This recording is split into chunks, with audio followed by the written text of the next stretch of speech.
حضرت علی رضی اللہ تعالی عنہ نے فرمایا، خوش نصیب ہے وہ آنکھ جس نے اطاعت خداوندی میں نیند کو خیر آباد کہا۔ دو آدمیوں سے ہوشیار رہو، ایک وہ جو تم میں وہ عیب بتائے جو تم میں نہیں، دوسرا وہ جو تم میں وہ خوبی بتائے جو تم میں نہیں۔ حضرت علی رضی اللہ تعالی عنہ نے فرمایا، اپنے ایمان کو صدقہ اور خیرات کرنے سے درست کرو اور نفوس کو تقوی اور پرہیزگاری اختیار کر کے درست کرو۔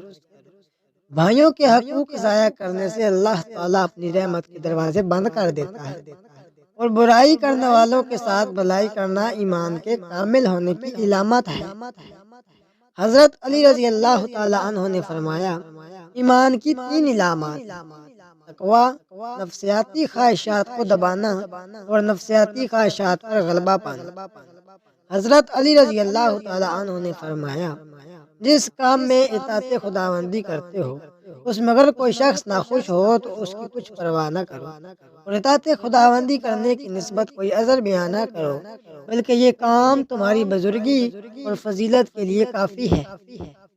حضرت علی رضی اللہ تعالی عنہ نے فرمایا، ایمان اور آخرت کے امیدواروں کے لیے اللہ تعالیٰ کا قرب ہے، اور متوکلین کے لیے اعتماد اور بھروسہ ہے، اور اپنے تمام کام اللہ تعالیٰ کے سپرد کر دینے والوں کے لیے راحت اور صبر کرنے والوں کے لیے ڈھال ہے۔